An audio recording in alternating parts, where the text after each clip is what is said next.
आपके धन को शेयर मार्केट से कई गुना बढ़ाने के लिए हमारे वीडियो देखें और चैनल को सब्सक्राइब करें, वीडियो को लाइक करें और अपने दोस्तों और रिश्तेदारों के साथ शेयर करें।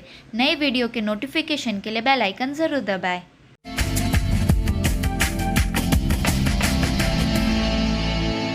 नमस्कार, एफएनओ की पाठशाला में आपका स्वागत है। मैं हूं मानसी दवे और दोस्तों कहते हैं कि मेहनत सीढ़ियों की तरह होती है और नसीब लिफ्ट की तरह। लिफ्ट तो कभी भी बंद हो सकती है लेकिन सीढ़ियां हमेशा ऊपर का रास्ता दिखाती है।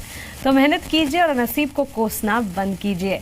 वही कर रहे हैं हम एफएनओ की पाठशाला में, जहां हम बड़ी मेहनत से फ्यूचर एंड ऑप्शंस को समझने की कोशिश कर रहे हैं और आसानी से हमें समझा रहे हैं जी बिजनेस के मैनेजिंग एडिटर अनिल सिंघवी जी। आज जिस कॉन्सेप्ट को हम समझ रहे हैं उससे मुझे लगता है फायदा और नुकसान काफी हद तक समझ आ जाएगा। ओके। और वो है हेजिंग। हाँ, तो हेजिंग है क्या? एक्चुअली वायदा कारोबार की शुरुआत ही हेजिंग के लिए ही हुई है। वो तो अलग बात है कि बाद में धीरे धीरे लोगों ने इसे ट्रेड करने का, स्पेकुलेशन करने का, या आसान भाषा में कहें तो बाजार में खेलने का एक तरीका बना लिया कि कम पैसे में ज़्यादा पोजीशन बनाकर बड़ा मुनाफा या बड़ा नुकसान कर लिया जाए। ये तो बाद में हुआ है, लेकिन ओरिजिनल जो वायदा कारोबार शुरुआत करने के पीछे जो मकसद रहा होगा, वो मकसद यही था कि हेजिंग की जाए।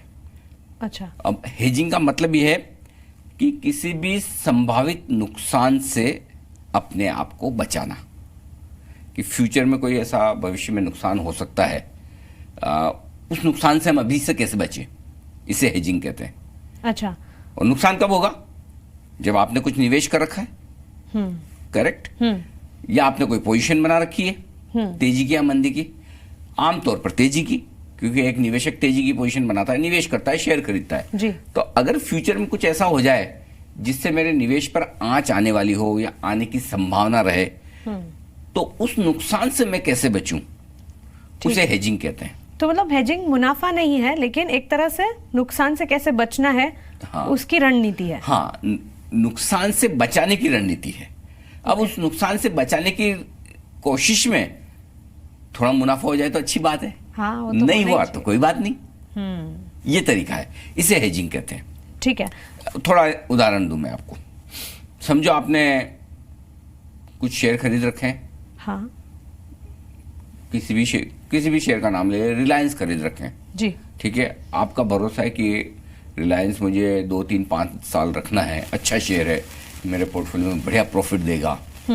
लेकिन बीच में कहीं आपको ऐसा लगे कि ठीक है, रिलायंस तो अच्छा शेयर है, मैं रखूंगी भी, लेकिन कहीं कोई दिक्कत बाजार को लेकर हो सकती है। मतलब ये जो मैंने खरीदा है वो कैश मार्केट में खरीदा है? हाँ, कैश मार्केट में खरीद कर आपने डिलीवरी लंबी अवधि के लिए ले रखी है, इन्वेस्टमेंट है ये। ठीक है। ठीक है, लेकिन आपको लगता है कि नहीं, कहीं मैं 3-5 साल के लिए सोच रही हूँ कि रिलायंस को रखूँ, लेकिन उस बीच में कभी कहीं कोई ऐसी इवेंट हो जाए, कोई ऐसी घटना हो जाए जिससे बाजार नीचे जा सकता है, तो उस संभावित नुकसान से बचने के लिए आप जो कुछ करेंगी उसे हेजिंग कहते हैं। उसके अलग अलग तरीके जो हम आगे विस्तार में बात करेंगे, लेकिन ये कि हाँ, आपका निवेश है और उस निवेश में अगर किसी तरह के नुकसान की आशंका हो, उस आशंका को कम करने के लिए, उससे बचने के लिए आप जो ट्रेड करेंगी उसे हेजिंग माना जाएगा। तो सर फिर क्या ऑप्शंस के जरिए हेजिंग होती है? हाँ, ऑप्शंस के जरिए तो होती ही है, फ्यूचर्स के जरिए भी हो सकती है। तो पहले मैं आपको फ्यूचर्स का बता दूं। ठीक है। सिंपल है कि आपने कैश मार्केट में कोई स्टॉक खरीदा है, मसलन रिलायंस जिसकी हम बात कर रहे हैं, आपके पास डिलीवरी पड़ी है, आपने अपने पोर्टफोलियो में डीमैट अकाउंट में रखा है कि लंबे समय के लिए रखेंगे, इसे जल्दी बेचना नहीं है जी। लेकिन शॉर्ट टर्म में कोई ऐसी आपको घटना दिख रही जो बाजार को नीचे खींच सकती है। और इस बाजार की सबसे बड़ी खूबसूरती यही है कि जब बढ़ता है तो सारे स्टॉक, सारे नहीं तो ज्यादातर स्टॉक मेजॉरिटी एक साथ बढ़ते हैं, हाँ। और घटता है तो अच्छे स्टॉक भी घटेंगे, हाँ। भले उनका उस गिरावट से कोई लेना देना ना हो, फिर भी। तो ऐसी सिचुएशन में अगर ऐसा लग रहा है कि रिलायंस का स्टॉक किसी वजह से, चाहे वो कोई घटना ऐसी जो हिंदुस्तान से जुड़ी हो या विदेश के बाजारों से जुड़ी हो, उसकी वजह से बाजार थोड़ा नीचे आ सकते हैं और उसका रिलायंस से ज्यादा कुछ लेना देना ना हो, जो स्टॉक आपके पास पड़ा है उससे, और उसके दम पर अगर बाजार नीचे आने वाला और आपका स्टॉक भी नीचे आने वाला हो, तो आप क्या सोचेंगे कि अरे शॉर्ट टर्म में नुकसान हो जाएगा, हाँ, और रखना तो लंबा है, या फिर कोई अनिश्चितता वाली स्थिति हो कि पता नहीं कुछ ज्यादा खराब तो नहीं हो जाएगा, समझो आप जैसे इलेक्शन आएंगे अब, हाँ ठीक है, चुनाव होंगे 2019 में, जी। तो चुनाव के वक्त डर रहेगा कि पता नहीं चुनाव के बाद क्या होगा क्या नहीं होगा। आपको पता है चुनाव के पहले भी रिलायंस चल रही है और चुनाव के बाद भी रिलायंस चलेगी।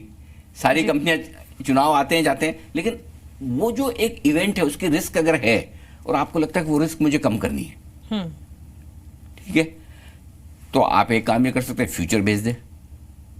जितनी क्वांटिटी का शेयर आपके पास पड़ा है जी, तो फ्यूचर भी थोड़ा बेच दे, उतना बेच दें जितना आपकी मर्जी हो, जितना आपको रिस्क कम करनी है उतना फ्यूचर बेच के रख दें।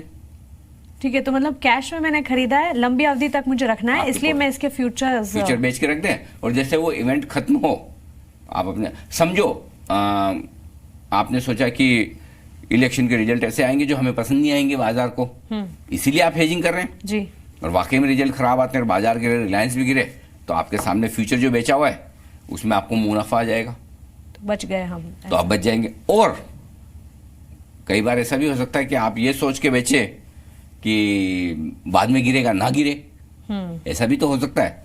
ना गिरा तो नहीं गिरा, फिर थोड़ा आपका नुकसान, हल्का सा फ्यूचर जो आपने बेचा है बाद में आपको कट करना है, लेकिन आपकी ओरिजिनल जो रिलायंस की पोजीशन है आपके पोर्टफोलियो में वो बनी रह जाएगी, बनी रहेगी। तो थोड़ा वो अपसाइड आपको जा सकता है, थोड़ा जो बढ़ेगा फ्यूचर में वो लॉस आपको लेना पड़ सकता है।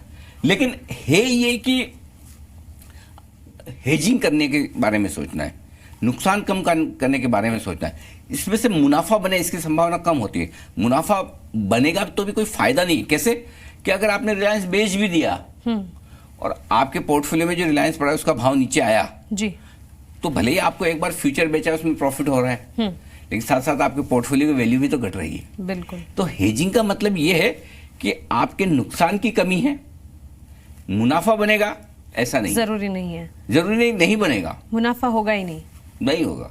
अच्छा, अगर इवेंट आपने जैसा सोचा वैसे नहीं निकली, आप सोचे थे कि मंदी हो जाएगी, तेजी होगी, तो वैसे आपको फ्यूचर में नुकसान देखना पड़ेगा। नो डाउट आपकी शेयर का भाव भी बढ़ेगा, जी करेक्ट, जी, शेयर का भाव बढ़ेगा, लेकिन सामने फ्यूचर का भाव भी बढ़ेगा, तो फ्यूचर पे आपको नुकसान हो जाएगा। अगर आपने सोचा मंदी होगी, मंदी हुई, फ्यूचर का भाव घटा, आपको प्रॉफिट हो गया क्योंकि आपने बेचा हुआ है फ्यूचर, लेकिन साथ में आपके शेयर के भाव भी तो घट रहे हैं जो आपके पास घटेंगे। तो ये सिर्फ और सिर्फ हेजिंग करने के लिहाज से, अपने को नुकसान कम करने के लिहाज से, न कि मुनाफा कमाने के लिहाज से। अच्छा, तो ये तो एक इवेंट आपने बताया कि चलिए इलेक्शन, लेकिन इसके अलावा ऐसे कौन से इवेंट्स हैं या ऐसा कब होता है जब हेजिंग करनी चाहिए?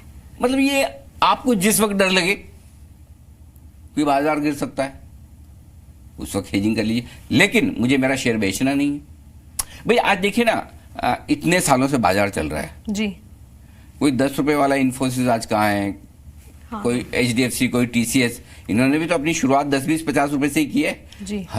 मतलब इतना हजारों रुपए का डिविडेंड, बोनस, क्या क्या नहीं देकर आज इन लेवल पर है। इस तो मुकाम जिन लोगों तक ने आ बेच जाए। दिए होते डर डर के कि कभी सरकार गिर रही, कभी ब्रेक्जिट हो रहा है, कभी लेमन ब्रदर्स हो रहा है, कभी कुछ हो रहा है, फिर अफसोस होता है। फिर अफसोस होता है। हाँ। लेकिन आपको ये भी लगता नहीं नहीं नहीं मैं शॉर्ट टर्म का बेनिफिट नहीं छोड़ना चाहता या रिस्क नहीं लेना चाहता, तो फिर तो फिर हेजिंग कर लीजिए। ये फ्यूचर्स की हेजिंग है। इसी तरह से ऑप्शन में भी आप हेजिंग कर सकते हैं। ठीक है, तो बिल्कुल। फिर ऑप्शंस में हेजिंग किस तरह से कर सकते हैं और एक हेजिंग और स्पेकुलेशन में फर्क क्या है, हाँ, ये समझना ये बहुत हम जरूरी है। Yes. अगली क्लास में समझ लेते हैं। आप बने रहे हमारे साथ। नमस्कार।